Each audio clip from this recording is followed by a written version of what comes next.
Bonjour, c'est Cryptolyse, bienvenue dans la Côtier, notre rendez-vous matinal du lundi au vendredi pour analyser les news crypto et les news du marché. Avant de commencer, si vous voulez soutenir la chaîne, c'est simple, likez, partagez la vidéo et abonnez-vous si c'est pas déjà fait. On commence tout de suite avec les nouvelles et vous allez voir, on a des choses un petit peu croustillantes à se mettre sous la dent. On va commencer par les chiffres qui ont été tombés au niveau de la BCE, donc 2,5%, donc une augmentation de 2 points, donc de 50 points, pardon, donc de 2 fois 0,25. Quelque chose qui était anticipé, on s'y attendait. La seule difficulté, vous allez me dire, oui, mais bon, la Fed, on est quand même déjà bien au-dessus.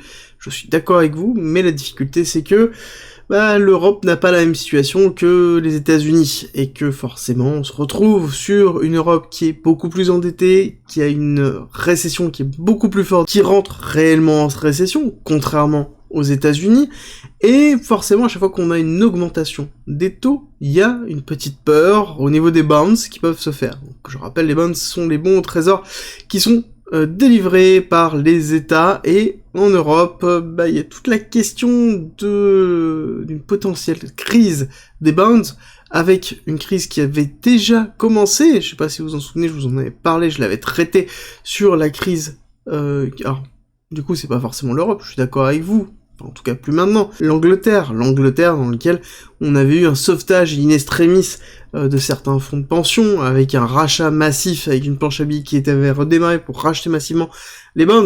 Donc on s'était retrouvé sur quelque chose qui était assez dur, et c'est vrai que l'Europe fait peur par rapport à ça, parce que l'Europe est au bord, vraiment, de l'explosion, et c'est aussi un des points qu'il faut retenir au niveau de l'économie européenne, c'est qu'en effet on est quand même sur quelque chose qui est très compliqué, surtout au niveau monétaire étatique. Alors, on va continuer les nouvelles avec notamment le retour du FUD pour CZ et Binance. Alors là c'est un petit peu différent, ce qui est intéressant de voir c'est que en effet il y a beaucoup de FUD autour de Binance et CZ, je vous en ai parlé hier, avant-hier, et notamment, notre ami CZ est allé faire un tour sur CNBC, dans lequel il a eu une interview qui a été assez dure, avec comme sujet l'USDC, le retrait, l'arrêt des retraits sur l'USDC, et sur lequel il a dû se justifier sur un certain nombre d'autres points, avec aussi les points liés à FTX. Pourquoi ça s'est passé comme ça? Pourquoi le tweet a été fait? Est-ce que ça n'était pas une volonté de pousser un concurrent? Enfin voilà, ça a été assez tendu, et suite à ça, en fait, on a appris pas mal de choses au niveau de cette annonce qui a été faite, et le retrait réel des USDC. Et ce qui est intéressant de voir, c'est que on fait rappel, enfin en tout cas je vous rappelle un des tweets de CZ, qui était, voilà, si jamais une plateforme d'exchange vous assure que tout va bien, et qu'il bloque les retraits de d'une fiat monnaie, pour une raison quelconque que ce soit liée à un transfert monétaire, c'est qu'il y a peut-être anguille sous roche. Ça, c'était un tweet de CZ qui était durant la problématique liée à FTX. D'accord? Donc forcément, à un moment donné, c'est revenu sur le tapis, et là-dessus, il explique tout simplement qu'il devait convertir des assets, et que, en l'occurrence, ça prend du temps. La banque en elle-même, si elle est pas ouverte, elle est pas ouverte. Point.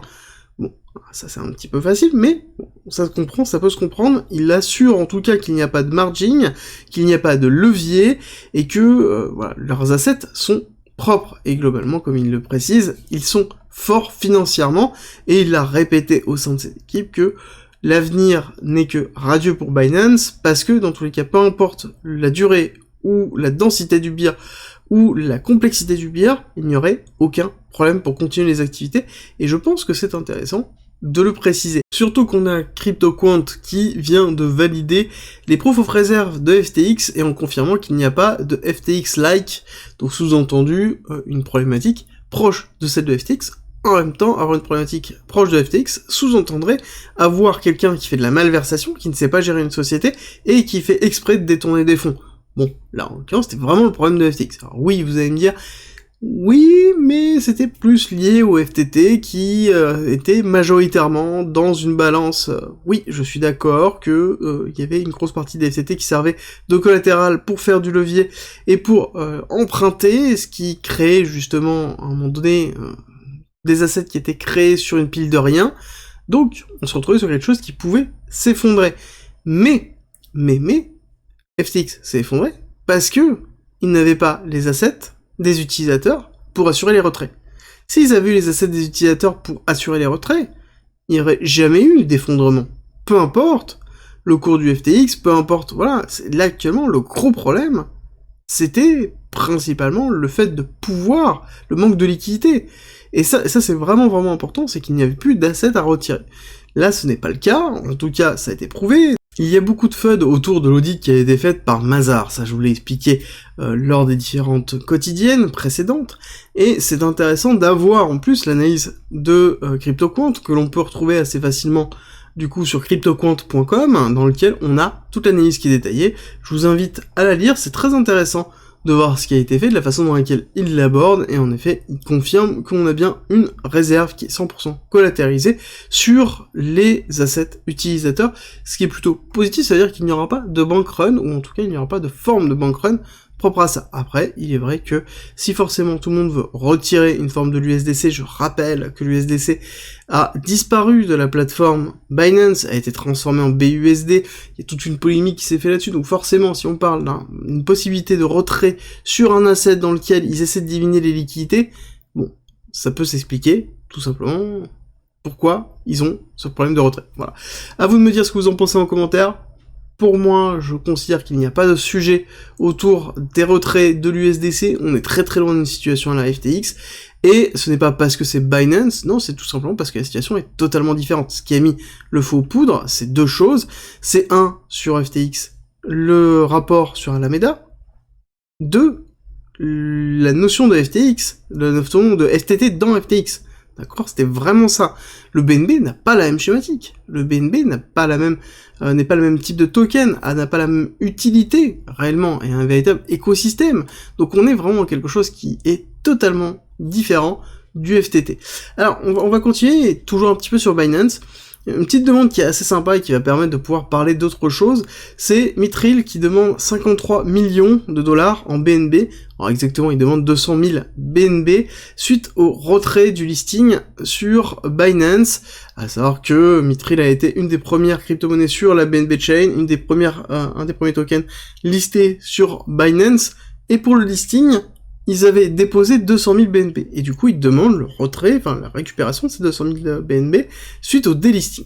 Alors là-dessus c'est très intéressant de le voir, et de comprendre ce qui se passe en mécanique derrière, c'est que pour être listé sur un gros exchange, ou en tout cas un exchange, qui reste dans le top 10, les fondations qui sont derrière les blockchains, ou en tout cas les sociétés qui sont derrière les tokens, doivent débourser énormément d'argent. Pour vous donner un ordre d'idée, quand on avait le bull run, FTM avait eu plusieurs propositions pour être listé, et on parle des propositions à 100 millions, 200 millions de dollars. Ça veut dire que FTM devait débourser 100 millions, 200 millions de dollars pour être listé sur une plateforme. Et ça, c'est valable pour grand nombre de tokens et crypto-monnaies. Et c'est pour ça que ce n'est pas parce que un token est listé dans un des exchanges que c'est gage de sécurité. C'est juste que, oui, il y a peut-être une analyse qui a été effectuée, ce n'est pas un scam, mais ça ne veut pas dire que le projet est solide. Ça veut juste dire que ce n'est pas un scam et qu'ils ont payé énormément d'argent pour pouvoir être sur ce marché-là. Et donc ça veut dire aussi qu'ils attendent à un moment donné un retour sur investissement. Bon, à voir ce qui va se passer par la suite, mais au niveau de ce système-là, parce que je pense que ce système-là est néfaste et n'est pas sain dans le business plan des exchanges. À vous de me dire aussi ce que vous en pensez en commentaire. Personnellement, je trouve ça quand même très moyen, notamment quand je vois les différentes sommes qui ont été tournées. FTN nous a divulgué, mais je sais qu'il y en avait d'autres qui avaient divulgué avec jusqu'à 300-400 millions de dollars demandés, ce qui est juste colossal, pour en plus des exchanges qui sont pas forcément des gros exchanges. On continue dans les nouvelles avec l'Europe qui nous précise que le CBDC sera la priorité avant les élections européennes de 2024. Alors c'est très intéressant à savoir que le CBDC avait été annoncé en test jusqu'en 2025-2026, là ils accélèrent le pas, et ça montre peut-être aussi qu'il y a un besoin réel étatique, d'avoir la main. On a aussi un certain nombre de points qui sont sur une diminution de l'utilisation du cash. On a eu une limite qui a été faite, je pense qu'on aura une deuxième limite, voire une troisième limite qui arriveront, et une disparition potentielle du cash par un remplacement des CBDC.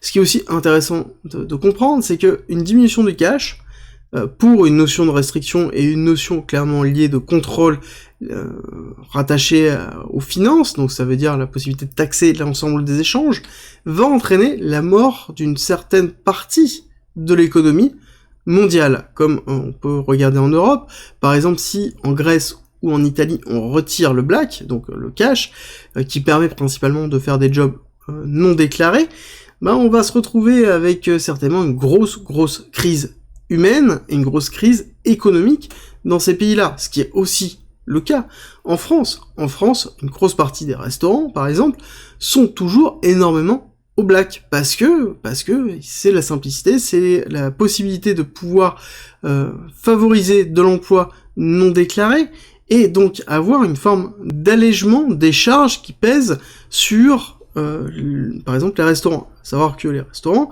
sont de plus en plus touchés par l'augmentation de l'énergie.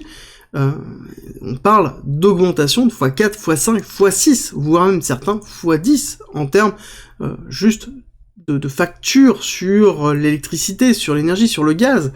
Donc ça va faire très mal si on commence à aller dessus, surtout que c'est quelque chose qui a toujours existé dans la conception mondiale. Il n'y a pas si longtemps, je vous rappelle que les finances, tout le monde cherchait à ne pas payer d'impôts.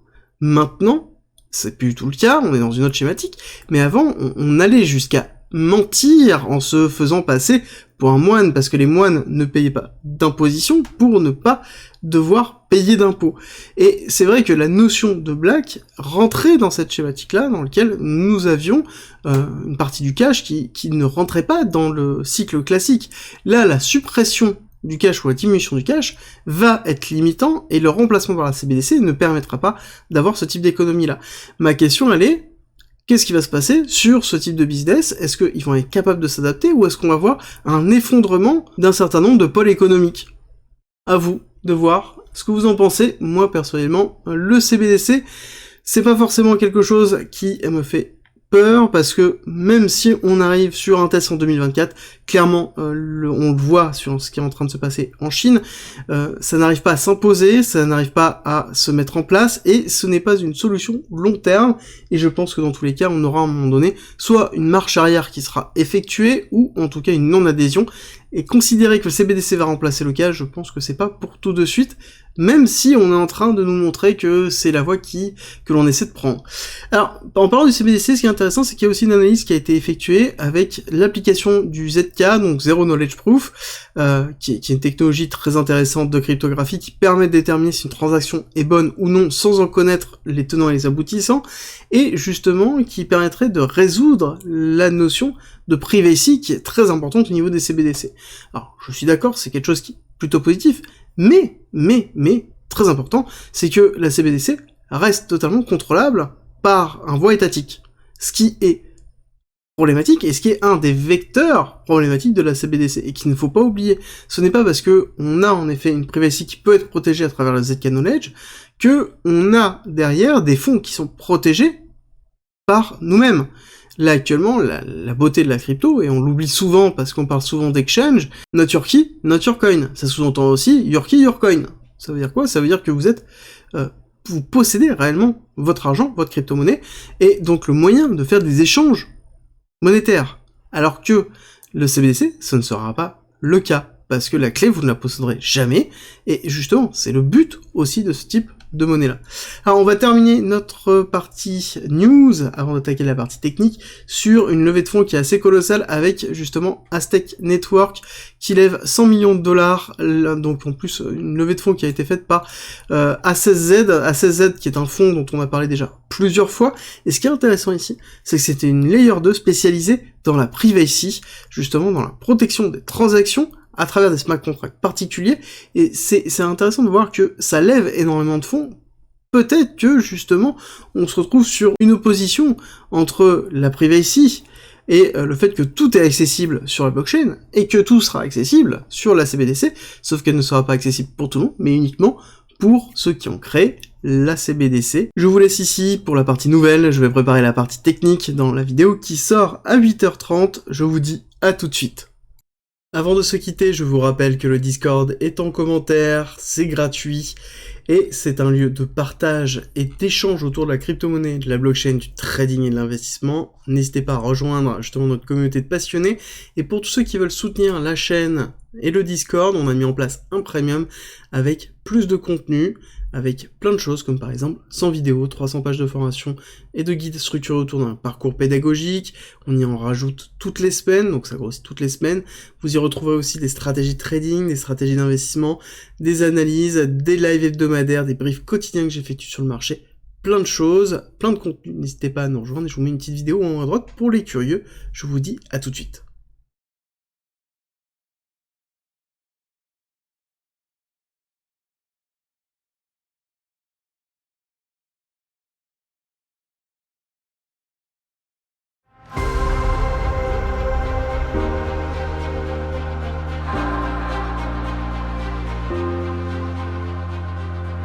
Si tu aimes mon contenu, n'hésite pas, partage, like, ça m'aide énormément, et rejoins-nous sur Discord.